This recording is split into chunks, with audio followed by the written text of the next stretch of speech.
Welcome to the deep dive. Today we're going into something, well, really crucial. Building that financial safety net. You know, the rainy day fund. It can really take the pressure off when life throws those inevitable curveballs your way. Yeah. Think of it as your personal strategy for, well, navigating unexpected challenges without all the stress and building some real financial security. Exactly. And look, whether you're just, starting to think about saving, or maybe you're looking to really supercharge your current approach. Right. Our deep dive into these sources, it's packed with practical strategies, real no-nonsense stuff. Yeah, not just theory. No, we're digging into what actually works. Precisely. We've looked at some really insightful material to break down the steps to building this financial preparedness. So our mission today is really to extract the most valuable nuggets, the effective techniques, so you can walk away with concrete actions, things you can implement, like today. Let's do it. Okay, let's unpack the very first step, the foundation of it all, really. Creating a budget.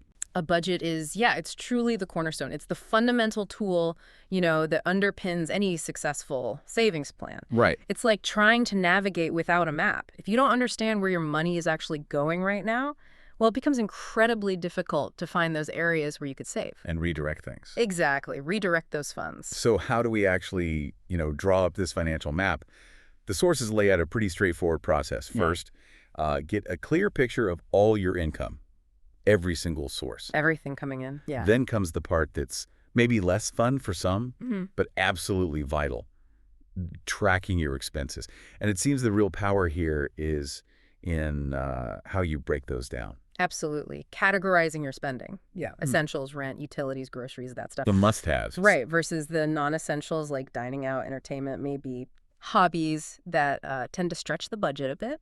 Doing that gives you a really eye-opening perspective. Honestly, a lot of people are surprised when they see how much the sort of mindless spending, those small, frequent buys, actually adds up each month. Oh, for sure. Seeing that clearly, it shows you the leaks, those hidden leaks in your financial flow. And this isn't just a one-and-done thing, is it? The sources really stress, revisiting and tweaking your budget regularly. Things change. That's such a crucial point. Life circumstances evolve, right? Maybe you get a raise, maybe your commute costs change. Or kids' activities, anything. Anything. By keeping your budget like a living document, you make sure your savings plan stays relevant, stays effective.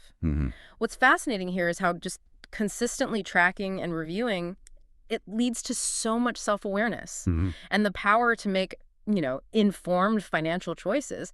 It's not about restriction, really. It's about control. It's about having control. Exactly. Okay, so we've got a budget. We have a decent handle on where the money's going. What's the next piece of this puzzle? Building that financial strength. It feels like you need a destination. You do. Strategy number 2 is all about setting clear savings goals. Okay. Think of these as your financial landmarks on that map we just talked about. They give your saving efforts purpose, a real direction. Right. Without specific goals, saving can feel kind of abstract, like you're just putting money aside. Why?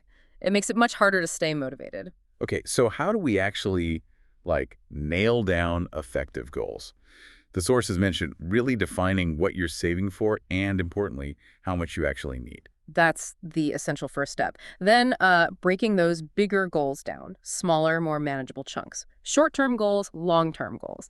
That can be incredibly encouraging. Give me an example, like short-term. Okay, short-term might be, say, saving $500 for a new appliance. That feels much less daunting, right? Then a big long-term goal, like, say, building a 6-month emergency fund, which we'll definitely get to later. It's about creating those stepping stones. Okay. And the sources also highlighted the SMART framework. Can you give us a quick rundown? Why is that so useful? Absolutely. SMART, it's an acronym, helps you define effective goals, specific, measurable, achievable, relevant, and time-bound. SMART. Got it. This framework basically ensures your goals aren't just vague wishes like, I want to save more. Right, like a New Year's resolution that fades. Exactly. They become well-defined and actually within reach. So instead of save more for retirement, a SMART goal is, I will increase my monthly retirement contribution by $100 starting next month. Okay, very specific. That clarity keeps you laser focused. Yep. And it boosts motivation because you can actually track your progress, see yourself getting closer. That makes total sense. Turns it from a wish into, well, a plan. And there's also something about celebrating the wins along the way. Yes, absolutely. Don't underestimate that. Acknowledging and celebrating those smaller milestones, maybe hitting your first $1,000 saved or paying off a small debt that gives you a significant psychological boost. Keeps you going. It reinforces those positive saving habits and makes the whole process feel, much more rewarding. Yeah. It's easy to get bogged down looking at the huge long-term picture. Those little celebrations really help keep you on track. All right, so we know where money's going. We have clear targets. Now, the practical bit. How do we actually free up more cash to put towards those goals? Strategy number 3, cutting unnecessary expenses. This is where things can get real for people. Precisely. By consciously identifying and then, eliminating non-essential spending, those things that maybe don't add huge value to your life, you can often unlock a surprisingly large amount of money. Right. Funds that can then be directly channeled towards your savings. It's about making intentional choices. Where does your money bring you the most satisfaction?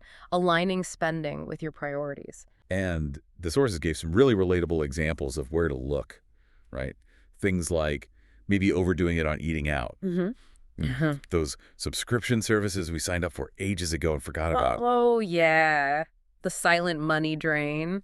And those tempting impulse buys. We all do it sometimes. I know I'm guilty. We all are. It's often those smaller, seemingly insignificant expenses that when you look at them together over a month or a year, wow, they really add up. Yeah. The sources suggest looking closely at things like maybe brewing your own coffee instead of the daily cafe trip. That alone can be huge. Or finally canceling those streaming services you haven't watched in months. These small changes done consistently can have a surprisingly substantial impact on your savings. And it's important to remember, like the sources point out, this isn't about depriving yourself, Right. living some joyless existence. No, not at all. It's about consciously redirecting funds from things that maybe don't provide lasting value toward your savings goals, which ultimately contribute to that greater financial security and peace of mind we mentioned earlier. Right. And it's not just cutting the fun stuff either. The sources also touch on being smarter about your essential expenses. Ah, okay. So even on things we have to buy. Absolutely. Finding ways to be more strategic there, too. Using coupons, keeping an eye out for sales, maybe switching to more affordable brands for groceries, without sacrificing quality. Like store brands can be great. Exactly. That can really make a noticeable difference to your bottom line. Frees up even more money for savings. Every little bit counts. Okay, so we're budgeting, we're setting goals, we're finding leaks in our spending. Now, how do we make sure the saving actually happens consistently? Almost like on autopilot. Strategy 4, automating your savings. This sounds like a game changer for building habits. It truly is. This is such a powerful strategy because it essentially removes the need for constant willpower. By setting up automatic transfers, you eliminate that temptation to spend the money before you get a chance to save it. It makes saving proactive, not reactive.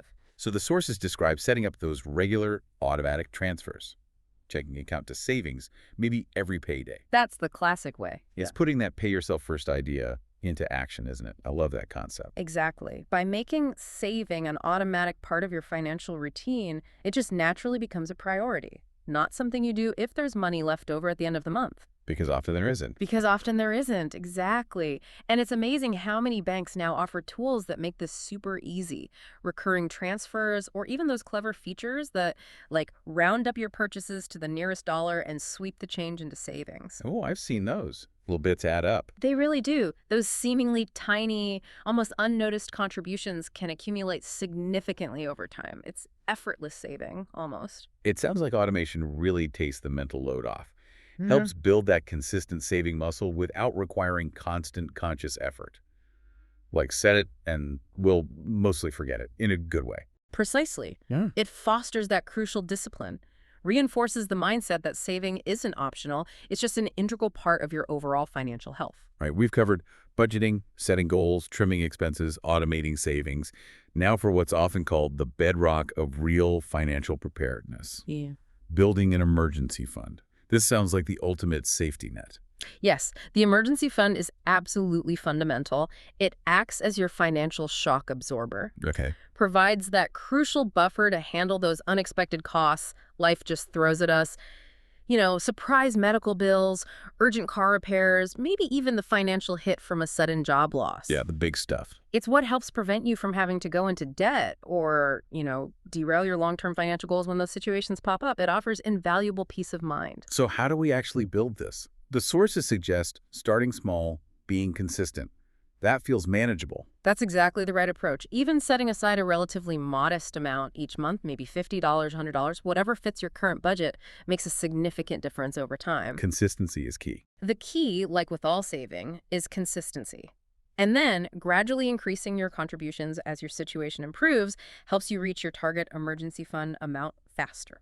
And the sources really hammered home keeping this money separate, like separate from our regular checking or savings.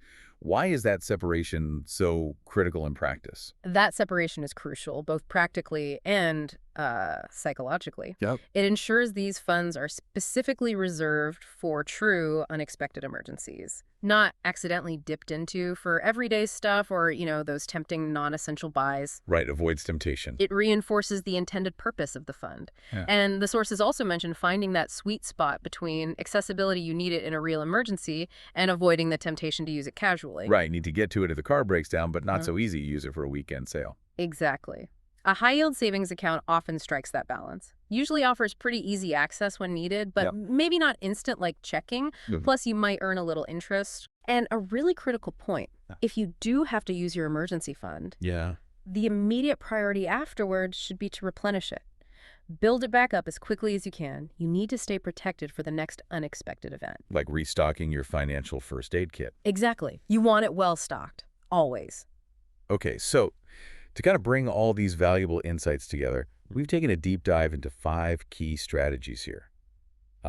Creating a budget. Get that clear picture.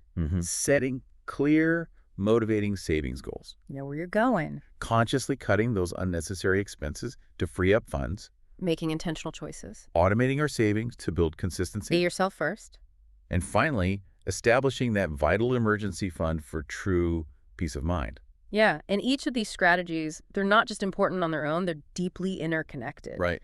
Implementing them together in a coordinated way, that's what creates a really robust savings plan.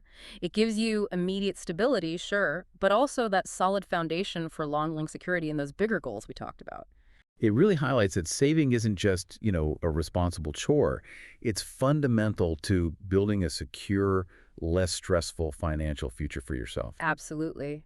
And as the sources we explored really highlight, saving is a journey. It takes patience, discipline, and maybe most importantly, consistency. Yeah. It might feel a bit overwhelming thinking about doing all this at once, but it's entirely achievable. Just start with small, manageable steps. Build from there.